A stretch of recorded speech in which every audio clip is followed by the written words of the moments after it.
हम पलकों के लिफ्टिंग की प्रक्रिया को एक-एक कदम करके पूरा कर रहे हैं। पहला कदम, मैं क्लासिक काफ़ी लोकप्रिय डॉली लैशेज़ के एम एक आकार के वॉल्यूम पैड को पलक पर लगाती हूँ और पलकों को पैड पर सेट करना शुरू करती हूँ। इसके लिए मैं विशेष गोंद का उपयोग करती हूँ। लंबे माइक्रो ब्रश से मैं थोड़ी मात्रा में गोंद लेती हूँ और पलकों को पैड पर सेट करती हूँ। सबसे पहले मैं ऐसा दबाने वाला एक मूवमेंट करती हूँ। हमारे पलकों के लैमिनेशन के बाजार में दो तरह के गोंद उपलब्ध हैं। एक है लिक्विड गोंद, जिसे मैं अभी इस्तेमाल कर रही हूँ। ये वह गोंद है जो काफ़ी जल्दी सूख जाता है, लेकिन इसके बावजूद यह पूरी प्रक्रिया के अंत तक पलकों को पैड पर मजबूती से पकड़े रखता है, यानी इसकी पकड़ और भी मजबूत होती है। इसके अलावा एक जेल वाला गोंद भी होता है। यह एक नया उत्पाद है, शायद हमारे यहाँ इसे 5 साल ही हुए हैं। यानी यह गोंद हाल ही में आया है और इसकी खासियत यह है कि इसकी बनावट तेलीय और जेल जैसी होती है। कई मास्टर्स के लिए इस गोंद के साथ काम करना आसान होता है। इससे पलकों को लगाना आसान और तेज हो जाता है। लेकिन इसकी कमी यह है कि प्रक्रिया के दौरान पलकों का पैड से अलग होना शुरू हो सकता है और पलकों को पैड पर लगाने की तकनीक खुद भी उस गोंद के अनुसार थोड़ी अलग हो सकती है जिसे आप इस्तेमाल करते हैं।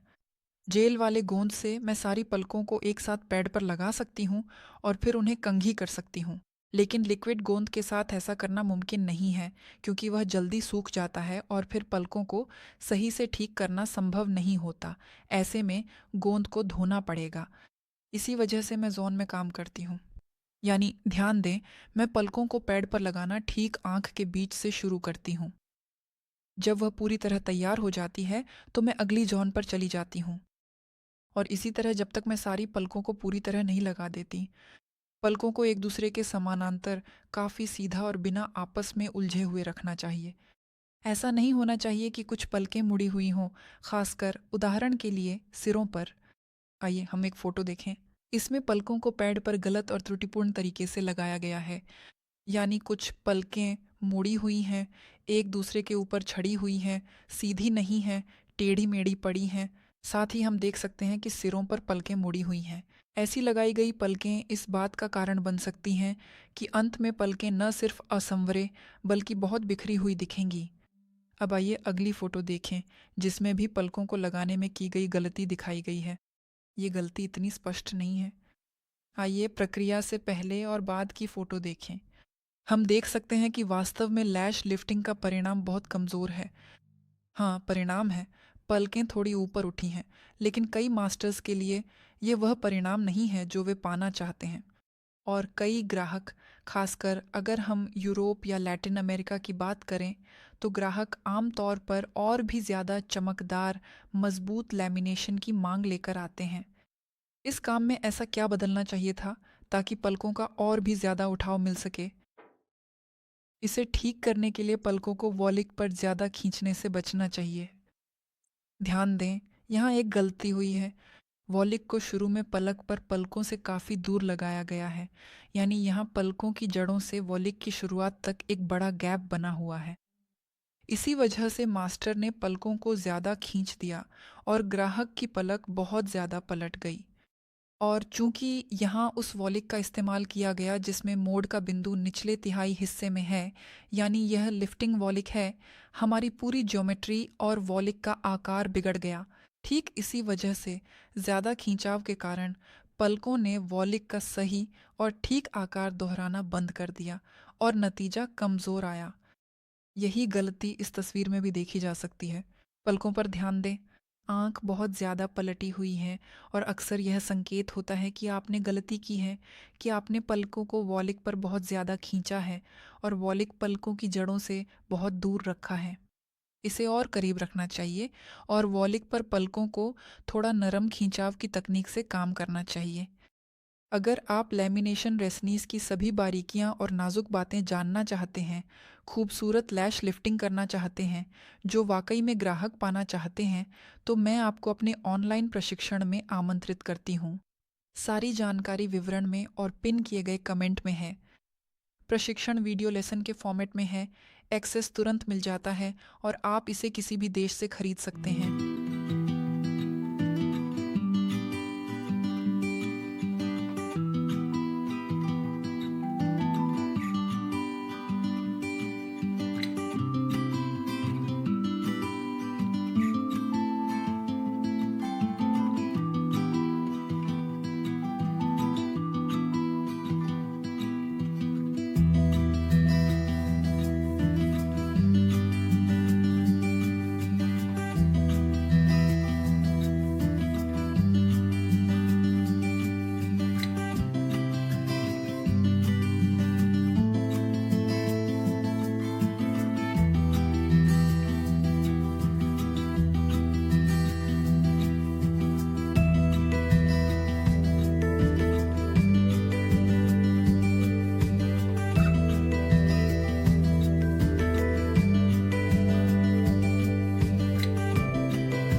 हम लैश लैमिनेशन के लिए कंपोजिशन के साथ कैसे काम करते हैं। सबसे पहली कंपोजिशन की बहुत बड़ी भूमिका होती है, क्योंकि वही बालों के अंदर के बंधन को बदलती है और उसी की वजह से हमें पलकों को नया कर्व देने, पलकों को उठाने, लिफ्टिंग करने का मौका मिलता है। और आप पहला कंपोजिशन कहाँ लगाते हैं और कैसे लगाते हैं, ये खुद कर्ल की चमक पर बहुत असर डालता है। पहले कंपोजिशन को लगाने में मास्टर्स अक्सर कौन सी गलतियाँ करते हैं? सबसे पहले, कभी कभी कंपोजिशन बहुत कम या पर्याप्त नहीं लगाई जाती। यह इस वजह से होता है कि अक्सर मास्टर्स पलकों को जलाने, कंपोजिशन को ज़्यादा देर तक रखने या उसके साथ काम करने से डरते हैं और इसी कारण वे बहुत कम कंपोजिशन लगाते हैं। बिल्कुल, इसका नतीजा ये होता है कि हमें कर्ल ही नहीं मिल पाता, यानी पहले और बाद में कोई फ़र्क ही नहीं दिखता। बहुत कम कंपोजिशन की मात्रा पलकों पर सही असर नहीं डाल सकती, जिससे उनका कर्व बदल सके। दूसरी गलती है कंपोजिशन लगाने का क्षेत्र। असल में यह बहुत बड़ा विषय है। यह इस बात पर निर्भर करता है कि आप किस तरह की प्राकृतिक पलकों के साथ काम कर रहे हैं। क्या वे सीधी हैं, नीचे की ओर बढ़ती हैं, उनमें पहले से कर्ल है, वे कितनी कठोर हैं या इसके विपरीत कितनी छिद्रयुक्त हैं। यह सब कंपोजिशन लगाने के क्षेत्र को प्रभावित करता है। साथ ही यह भी मायने रखता है कि आप किस तरह का परिणाम पाना चाहते हैं। क्या यह अधिक गोल कर्ल है जो आईलैश एक्सटेंशन में एस कर्व जैसा दिखता है, या ये वह कर्ल है जो एल कर्व जैसा अधिक लगता है। ये सब कंपोजिशन लगाने के क्षेत्र को प्रभावित करता है। लेकिन चलिए, अगर इसे सरल बनाएं तो ज़्यादातर मामलों में हमें पहला कंपोजिशन जड़ों के क्षेत्र से थोड़ी दूरी पर लगाना चाहिए, लेकिन केवल तब जब यह कोरियन तकनीक न हो और जब पलकें नीचे की ओर न बढ़ रही हों और हम कंपोजिशन को लगभग पूरी पलकों के बीच वाले हिस्से पर लगाते हैं। अक्सर इतना करना ही पर्याप्त होता है।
पलकों को रंगना। ऐसा लगता है ये तो बहुत ही सीधा-सादा विषय है, बस रंग को मिलाओ और सब तैयार। लेकिन असल में कुछ समय पहले ही मैंने एक प्रतियोगिता में जज के रूप में भाग लिया था। ये एक बहुत बड़ी, शानदार और भव्य प्रतियोगिता थी। वहाँ 100 से अधिक विशेषज्ञों ने भाग लिया था। बस देखिए, ये सब कितना शानदार दिखता है। बहुत सारी कुर्सियाँ, बहुत सारे मॉडल्स और ढेर सारे विशेषज्ञ थे। और मैं ख़ास तौर पर पलकों को रंगने के विषय को देख रही थी, यानी मैं यह आकलन कर रही थी कि प्रतिभागियों ने पलकों को कैसे रंगा है। वहाँ हम सभी जजों ने मूल्यांकन के लिए अपने अपने मानदंड बांट लिए थे और मेरे मानदंडों में से एक था पलकों का रंगना। और मेरा कितना आश्चर्य हुआ जब मैंने देखा कि यहाँ तक कि चैंपियनशिप में, जहाँ विशेषज्ञ पहले से ही तैयार होकर आते हैं और जहाँ वे पलकों की लैमिनेशन को सबसे बेहतरीन तरीके से करने की कोशिश करते हैं, फिर भी कई लोग गलतियाँ कर बैठते हैं। यहाँ क्या गलत किया जा सकता है? कुछ पलकों को छोड़ देना या पलकों के किसी हिस्से को छोड़ देना। ये हल्की पलकों पर बहुत ज़्यादा नज़र आता है, स्लाविक पलकों पर तो ये बहुत ही साफ दिखता है। आप जड़ों के पास का हिस्सा छोड़ सकते हैं या इसके विपरीत सिरों को छोड़ सकते हैं। ये सबसे आम क्षेत्र हैं। और साथ ही रंग के ब्रांड का भी बहुत असर पड़ता है, क्योंकि कुछ रंग ऐसे होते हैं जो काफ़ी धीरे काम करते हैं और विशेषज्ञ जो जल्दी करना चाहते हैं वे रंग को पूरा समय नहीं देते और इसी वजह से ग्राहक बस हल्के से रंगे हुए बालों के साथ चला जाता है। लेकिन इसे पूरी तरह से गुणवत्तापूर्ण रंगाई नहीं कहा जा सकता। यहाँ सबसे अच्छा यही है कि आप सबसे तेज़, सबसे गहरा और उच्च गुणवत्ता वाला रंग चुनें जो कुछ ही मिनटों में काम कर जाए। साथ ही बालों और पलकों को अच्छी तरह रंगने के लिए रंग को पर्याप्त मात्रा में लगाना ज़रूरी है। यानी आपकी पलकों पर रंग की एक मोटी परत होनी चाहिए, लेकिन ज़रूरत से ज़्यादा भी नहीं लगाना चाहिए, क्योंकि यह उत्पाद की बर्बादी है। इससे आप प्रक्रिया की लागत बढ़ा देते हैं। असल में आप देख सकते हैं कि मैं कितनी मात्रा में लगाती हूँ। मुझे लगता है कि इससे ज़्यादा लगाने की ज़रूरत नहीं है, इतनी मात्रा काफ़ी है। रंग लगाने के बाद हमारा अगला चरण है पलकों की सफाई। और यहीं पर लंबे समय तक विशेषज्ञों को कुछ मिथकों का सामना करना पड़ा। मैं खुद 2019 से पलकों के लैमिनेशन के क्षेत्र में हूँ और जब मैं सीख रही थी तो मुझे सिखाया गया था कि पलकों को गीला नहीं करना चाहिए। मुझे बताया गया था कि पानी से कर्ल खराब हो सकता है और अगर ग्राहक ने पलकों को गीला कर लिया तो पलकें नीचे गिर सकती हैं। इसी वजह से हम विशेषज्ञ पलकों को पूरी तरह से साफ नहीं करते थे और ग्राहक को थोड़ी गंदी आंखों के साथ ही जाने देते थे। पलकों पर गोंद रह जाता था और पलकों के बीच के हिस्से में, यानी पलकों के बीच रंग रह जाता था। क्या यह कहने की ज़रूरत है कि यह खतरनाक हो सकता है? हाँ, मुझे लगता है कि आप समझ रहे हैं। त्वचा पर छोड़ा गया रंग, जिसे कई घंटों तक छोड़ दिया गया, एलर्जी की प्रतिक्रिया का कारण बन सकता है। मैं चाहती हूँ कि आप पानी से न डरें, क्योंकि यह कर्ल को खराब नहीं कर सकता। पानी बालों के अंदर सबसे कमज़ोर बंधों पर असर करता है, हाइड्रोजन बंधों पर। यही वे बंध हैं जिन्हें हम तापमान या पानी से बदल सकते हैं। उदाहरण के लिए, जब हम अपने बालों को कर्लिंग आयरन से घुमाते हैं तो हम वास्तव में बालों के अंदर हाइड्रोजन बंधों को बदल रहे होते हैं। ये बंध तापमान से बदलते हैं। लेकिन फिर जब हम काफ़ी देर तक घूमते हैं या बस अपने बाल धो लेते हैं तो हमारे सिर के कर्ल ढीले पड़ जाते हैं, क्योंकि हाइड्रोजन बंध बहुत कमज़ोर होते हैं और वे बालों को लंबे समय तक नहीं बदलते। पलकों का लैमिनेशन, खासकर लैश लिफ्टिंग के लिए इस्तेमाल होने वाले मिश्रण, बालों के अंदर बहुत मजबूत डाइसल्फाइड बंधों को बदलते हैं। ये वही बंध हैं जिन्हें अगर एक बार बदल दिया जाए तो वे आसानी से वापस नहीं बदलते। ये बहुत मजबूत बंध है, जैसे बाल के अंदर एक ढांचा होता है। इसलिए चिंता न करें कि पानी पलकों के लैमिनेशन को खराब कर सकता है।